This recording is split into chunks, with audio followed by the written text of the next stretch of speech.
அனைவருக்கும் இனிய வணக்கம். நேற்று நம்ம தமிழ்நாடு முதலமைச்சர் விஜய் சார் நடித்த ஜனநாயகம் படம் ரிலீஸ் ஆயிருச்சு. நான் இன்னைக்கு சாயந்தரம் அந்த படம் பார்க்க போயிருந்தேன். திருநெல்வேலியில் ராமுத்துராம் சினிமாஸில் தான் அந்த படம் பார்த்தேன். ராமுத்துராம் சினிமாஸ் பற்றி சொல்லணும்னா, திருநெல்வேலி அப்புறம் அதை சுற்றி இருக்கிற சில மாவட்டங்கள் அப்புறம் நிறைய ஊரில் இருந்து இன்னைக்கு என்னதான் அந்த எல்லா ஊர்கள்லையும் எல்லா மாவட்டங்களையும் வந்து தனித்தனியாக நிறைய நல்ல தியேட்டர்ஸ் வந்தாலும் இப்போ வந்து யங்ஸ்டர்ஸ் இளைஞர்கள் தனக்கு பிடிச்ச ஹீரோவுடைய படம் ரிலீஸ் ஆகும் போதோ இல்லை வந்து தனக்கு பிடிச்ச ஏதாவது ஒரு படம் பார்க்கணும் அப்படின்னு நினைக்கும் போதோ அவங்க வந்து முதல்ல செலக்ட் பண்ணுறது ராமுத்துராம் சினிமாஸ் தான். ராமுத்துராம் சினிமாஸில் நமக்கு பிடிச்ச ஹீரோவுடைய படம் இல்லை நமக்கு பிடிச்ச படத்தை பார்க்கணுங்கிறது வந்து அது ஒரு தனி ஃபீல், அது ஒரு எமோஷனுங்க. ஜனநாயகன் படம் வந்து பார்த்துட்டேன். தவிர்க்க முடியாத ஒரு ஹீரோங்க விஜய் சார். வந்து தமிழ் சினிமாவில் வந்து தவிர்க்க முடியாத ஒரு ஹீரோ. என்னதான் வந்து விஜய் சார் மேலே ஒரு பக்கம் விமர்சனங்கள் இருந்தாலும் தமிழ் சினிமான்னு எடுத்துக்கிட்டீங்க அப்படின்னா அதில் வந்து தவிர்க்க முடியாத ஒரு ஹீரோவாக வந்து விஜய் சார் வந்திருக்காரு. அவருக்கு கடைசி படம். ஸோ இனிமேல் அவர் வந்து அவரை மாதிரி ஒரு என்டர்டெய்னர் வந்து இனிமேல் வர்றது வந்து ரொம்ப கஷ்டம். ஸோ விஜய் ரசிகர்கள் மட்டும் இல்லாமல் நார்மல் ஆடியன்ஸுக்குமே கொஞ்சம் எமோஷனல் ஆகிட்டாங்க. இந்த படம் பார்க்கும்போது கொஞ்சம் எமோஷனல் ஆகிட்டாங்க. ஸோ நேற்று எனக்கு டிக்கெட் கிடைக்கல. ஆக்சுவலாக திருநெல்வேலியில் வந்து எங்கேயுமே வந்து டிக்கெட் இல்லை. ஆனால் தான் நான் இன்னைக்கு ஈவினிங் வந்து படம் பார்த்தேன். ஓகேங்க, இப்போ படத்தோட பாசிட்டிவ்ஸ் என்ன அப்படிங்கிற வந்து பார்க்கலாம். ஃபர்ஸ்ட் எடுத்தீங்கன்னா விஜய் சாரோட ஸ்க்ரீன் ப்ரெசன்ஸ். இப்போ நம்ம பிகில், லியோ, கோட்லலாம் பார்த்துருப்போம். விஜய் சார் வந்து பெரிய பசங்களுக்கு இல்லை 2 குழந்தைகளுக்கு வந்து கிட்ஸுக்கு வந்து அப்பாவை நடிச்சிருப்பாரு. ஆனால் அதில் வந்து ஒரு பெரிய பொண்ணு, அதாவது ஒரு மேஜராக இருக்கிற ஒரு பொண்ணு, அவருக்கும் அப்பாவுக்கும் இடையில, விஜய் சாருக்கும் இடையில இருக்கிற அந்த காம்பினேஷன்லாம் கம்மியாக இருக்கும். ஆனால் இதில் வந்து ஒரு பெரிய பொண்ணுக்கு விஜய் அப்பாவை நடிச்சிருந்தது வந்து ஒரு புது ஃபீலாக இருந்துச்சு. அவங்க 2 பேருக்கு இடையில இருக்கிற அந்த காம்பினேஷன் சீன்ஸு, சென்டிமெண்ட், எமோஷனல், அப்பா பொண்ணு பாசம், அதெல்லாம் வந்து எனக்கு ரொம்ப பிடிச்சிருந்தது. இதெல்லாம் நான் வந்து இதுக்கு முன்னாடி பார்க்காதது. இதுக்கு முன்னாடி அவருடைய படங்கள் அதிகமாக பார்க்காத ஒரு விஷயத்த வந்து இந்த படத்தில் வந்து வினோத் வந்து நல்லா ப்ரெசென்ட் பண்ணியிருந்தார் விஜயை. விஜய் வந்து ஃபர்ஸ்ட் ஹாஃப்ல நல்ல ஒரு கேரிங் ஃபாதராக, ஒரு நல்ல ஒரு சென்டிமெண்டல், ஒரு எமோஷனல் ஃபாதராக ஆக்ட் பண்ணியிருப்பாரு. ஃப்ளாஷ்பேக் போர்ஷன்லாம் கொஞ்சம் நல்லா ஆக்ரோஷமாக ஒரு அக்ரெசிவான ஒரு யங் மேனை ஆக்ட் பண்ணியிருப்பாரு. அதுக்கப்புறம் வரக்கூடிய போர்ஷன்ஸில் சீன்ஸ்லாம் வந்து இது 2ம் கலந்து ஆக்ட் பண்ணியிருப்பாரு. ஸோ அது வந்து ரொம்ப ரொம்ப நல்லா இருந்துச்சு. விஜய் சாருடைய போர்ஷன்ஸ், ஸ்க்ரீன் ப்ரெசன்ஸ் எல்லாமே நல்லா இருந்துச்சு. மமிதா பைஜு விஜய் சாருக்கு ஈக்குவலாக நல்லா ஆக்ட் பண்ணியிருந்தாங்க. அவங்க 2 பேரும் காம்பினேஷனில் வர சீன்ஸ் எல்லாமே நல்லா இருந்துச்சு. அப்பா பொண்ணு, எமோஷனல், அந்த சென்டிமெண்ட் சீன்ஸ்லாம் வந்து நிறைய இடத்துல வந்து ஒர்க் அவுட் ஆயிருச்சு. பிரகாஷ் ராஜ் வந்து அவர் கொடுத்த ஸ்கோப்பு, அவர் கொடுத்த ஆக்டிங்கை வந்து அவர் கரெக்டாக பண்ணியிருந்தார். ரொம்ப அதிகமாகவும் இல்லை, ரொம்ப வந்து கம்மியாகவும் இல்லை. அனிருத் அவருடைய பிஜிஎம் வந்து படத்துக்கு மிகப்பெரிய ப்ளஸ். சாங்ஸும் நல்லா போட்டிருந்தாரு, பிஜிஎமும் நல்லா போட்டிருந்தாரு. நிறைய இடத்துல வந்து விஜய் சாரோட ஸ்க்ரீன் ப்ரெசன்ஸும் அனிருத்தோட பிஜிஎமும் தான் வந்து படத்தை வந்து எலிவேட் பண்ணுது.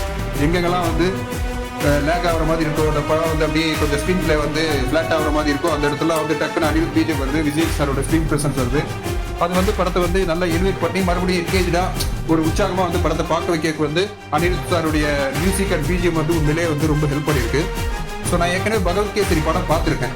ஸோ டைரக்டர் ஹெச் வினோத் வந்து பகவத் கேசரி அப்படியே ரீமேக் பண்ணாமல் அந்த பகவத் கேசரியோட ஸ்டோரியை மட்டும் எடுத்துக்கிட்டு அதில் வந்து கரெக்டாக விஜய் சாருடைய பொலிட்டிக்கல் சினாரியோ, அரசியல் களத்தில் வந்து அவர் சந்திக்கிற பிரச்சனைகளாக இருக்கட்டும், இல்லை வந்து உமன் எம்பவர்மெண்ட், அதாவது பெண்ணியம் பேசுறதா இருக்கட்டும், அதுக்குள்ளே வந்து இன்றைக்கி சொசைட்டியில் நடக்கிற பிரச்சனை, மக்கள் எப்படி பிளவுபட்டு இருக்காங்க, யூனிட்டியா இல்லை, அந்த மாதிரி நிறைய விஷயம், அதாவது சோசியல் அவேர்னஸ் கிரியேட் பண்ணக்கூடிய நிறைய விஷயம் வந்து வினோத் சார் வந்து இந்த படத்தில் வந்து ஒரு ரீமேக்லேயே ப்ரெசென்ட் பண்ண ட்ரை பண்ணியிருக்காரு. அந்த விதத்தில் பார்த்தீங்கன்னா படத்தோட ஸ்டோரி வந்து படத்துக்கு உண்மையிலேயே ஒரு பெரிய ப்ளஸ்ன்னு சொல்லிட்டு நான் சொல்லுவேன். அப்போ படத்தில் மைனஸ் இல்லையான்னு கேட்டால் கண்டிப்பாக வந்து படத்தில் வந்து நெகட்டிவ் இருக்கு. என்னன்னா வில்லன் கேரக்டரைசேஷன். பாபி தியோல் வந்து ஒரு மிகப்பெரிய நல்ல ஒரு ஆக்டர் அவர். ஸோ வில்லன் கேரக்டரைசேஷன் வந்து ரொம்ப கன்ஃபியூஸ் பண்ணிட்டாங்கன்னு தோணுது. அதாவது இன்னும் கொஞ்சம் சிம்பிளாக, கொஞ்சம் எல்லாருக்கும் புரியுற மாதிரி ப்ரெசென்ட் பண்ணியிருந்தாங்க. இல்லை அது அதிகமாக வந்து சீன்ஸ்லாம் வைக்காம ஷார்ட்டாக முடிச்சிருந்தாங்கன்னா நல்லா இருந்திருக்கும். அது வந்து சில நேரத்தில் நல்லா இருந்தாலும் சில இடத்துல வந்து ரொம்ப ஒரு மாதிரி ஒரு கன்ஃபியூஸ் ஸ்டேட்லேயே இருக்கு, ரொம்ப லேக் ஆகுது. அது அவருடைய அந்த பேக் ஸ்டோரின்னு ஒன்று இருக்குல்ல, அதை வந்து கொஞ்சம் சிம்பிளாக வச்சுருந்துருக்கலாம். பகவத் கேசரி படம், அப்புறம் படத்தோட ஸ்க்ரீன் பிளே எடுத்துக்கிட்டிங்கன்னா, பகவத் கேசரி படம் வந்து என்னதான் ஒரு டிபிக்கல் பாலையா டெம்ப்ளேட்ல உள்ள படமாக இருந்தாலும் அந்த படம் வந்து ப்ராப்பரான ஸ்டோரி ஸ்ட்ரக்சரில் இருக்கும், ப்ராப்பரான ஒரு எமோஷன்ஸ் இருக்கும், சென்டிமெண்ட் இருக்கும், விமன் எம்பவர்மெண்ட், சாங்ஸ், ஃபைட்னு சொல்லிட்டு ப்ராப்பரான ஒரு கமர்ஷியல் என்டர்டைன்மெண்ட் ஃபிலிமாக இருக்கும். ஆனால் ஜனநாயகனில் இப்போ என்ன ப்ராப்ளம்னா, எஸ்பெஷலி செகண்ட் ஹாஃபில் படம் வந்து நிறைய ஜென்ரலை டச் பண்ணிட்டு வருது. நிறைய தீமை வந்து டிஃப்ரெண்டாக போய் அப்பப்போ டச் பண்ணிட்டு வருது. Women empowerment, politics, terrorism, humanoid robots, அப்புறம் காமன் மேன் ப்ராப்ளம், அப்புறம் ஓட்டு போடுறதோட இம்பார்ட்டன்ஸ் சொல்லிட்டு நிறைய தீம் வந்து படத்தில் அப்பப்போ டச் பண்ணிட்டு வரதுனால படம் வந்து ஒரு ஈவனாக போக மாட்டேங்குது. இப்போ ஒரே ஒரு தீமை யூஸ் பண்ணி படத்தை வந்து ப்ரெசென்ட் பண்ணிட்டாங்கன்னா நல்லா இருக்கும். ஸோ எல்லா இதையும் டச் பண்ண ட்ரை பண்ணனால ஸ்க்ரீன் பிளே வந்து ஒரு ஈவனா இல்லை. ஸோ அதனால வந்து ஸ்க்ரீன் பிளே வந்து அங்கங்கே நிறைய இடத்துல லேக் ஆகுது. ஸோ அந்த லேக் ஆகிற இடத்துலலாம் விஜய் சாரோட ஸ்க்ரீன் ப்ரெசன்ஸ் அப்புறம் அனிருத் சாரோட பிஜிஎம் வந்து அதுதான் வந்து படத்தை வந்து எலிவேட் பண்ணுது, எல்லாரையும் உட்காந்து திருப்பி பார்க்க வைக்குது. ஓவராலாக இந்த படம் வந்து கண்டிப்பாக ஒரு குட் இல்லை டீசென்ட் என்டர்டெய்னராக இருக்கும். இது வந்து ரொம்ப நல்ல படமும் கிடையாது, ரொம்ப மோசமான படம் கிடையாது. One time watchable. கண்டிப்பாக வந்து ஒரு நல்ல ஒரு என்டர்டெய்னர், எல்லாருமே போய் பார்க்கலாம்.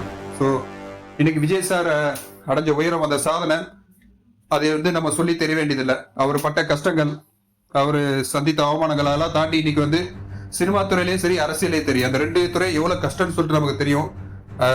நிறைய சாதிச்சிட்டாரு அவர் ஏற்கனவே.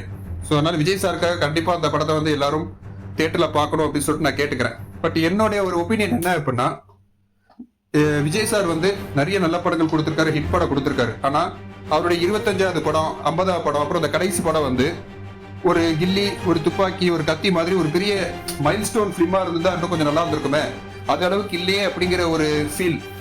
அவருடைய ஃபேர்வெல் மூவி வந்து இது வந்து ஒரு குட் என்டர்டெய்னரா இருந்துச்சு. ஆனால் இதையும் தாண்டி ஒரு பெஸ்ட் மைல்ஸ்டோன் மூவியா இருந்திருக்கலாம், அது இல்லைங்கிற ஒரு சின்ன ஒரு டிசப்பாயின்மெண்ட் வந்து எனக்கு இருக்கு.